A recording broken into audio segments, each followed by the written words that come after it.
and welcome to the Orthodox View, where we discuss the most interesting religious news from an Orthodox Christian perspective. I am its host, Philip Champion.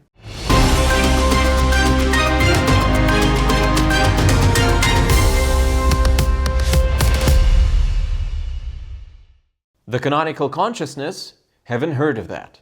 The fresco with the Thomas of the OCU autocephaly has appeared in Esfigmenu Monastery on Mount Athos.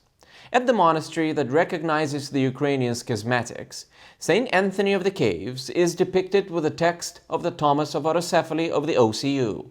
A photograph of the fresco from the Athonite monastery was published on his Facebook page by Andrei Dubchenko, secretary of the OCU Synodal Biblical Liturgical Commission. There are no explanations of what Saint Anthony of the Caves, who lived in the 11th century, has to do with schismatics in the Ukraine of the 21st century.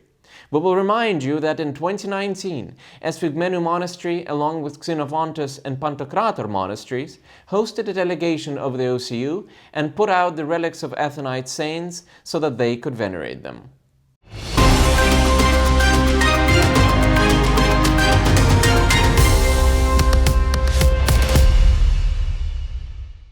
Not terrorists, but liberators. An OCU hierarch, Bishop Viktor Bed of Mugacheva and Carpathian Mountains, described the situation in Afghanistan as the struggle of the Afghans for independence. On his Facebook page, Viktor Bed published a caricature in which a terrorist impales with a sharp stick the helmet of an American soldier. Next to it, there are three more helmets, those of the Army of Rome, British Empire, and the USSR. The inscription reads, "The issue of the day, the history of the Afghani struggle for the independence of their land, which the world has failed to analyze, study, and come to grip with." In August 2021, the Taliban seized the most part of Afghanistan. This movement has at its aim to establish the Sharia law in the country and to persecute all those who dissent, especially people of other religions.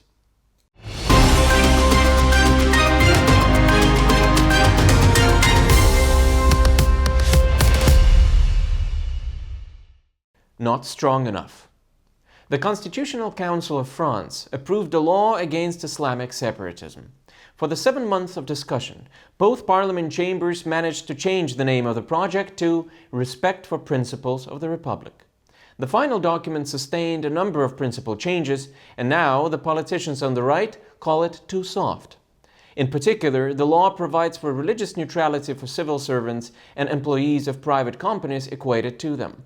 It also grants protection from targeted hatred and from direct attacks against representatives of the law, as well as politicians and teachers.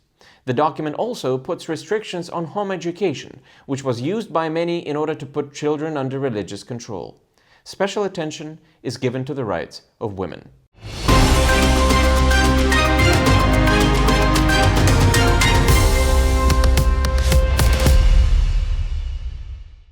Mount Athos has brought a Grand Prix.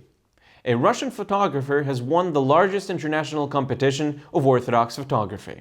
Competing for Grand Prix were 650 photographers from almost 30 countries. An amateur photographer from Russia, Alexander Orlov, captured in his pictures Mount Athos and Athonite monks. The works of participants were evaluated by an international jury. The event itself took place at the Center of Orthodox Culture in Poland.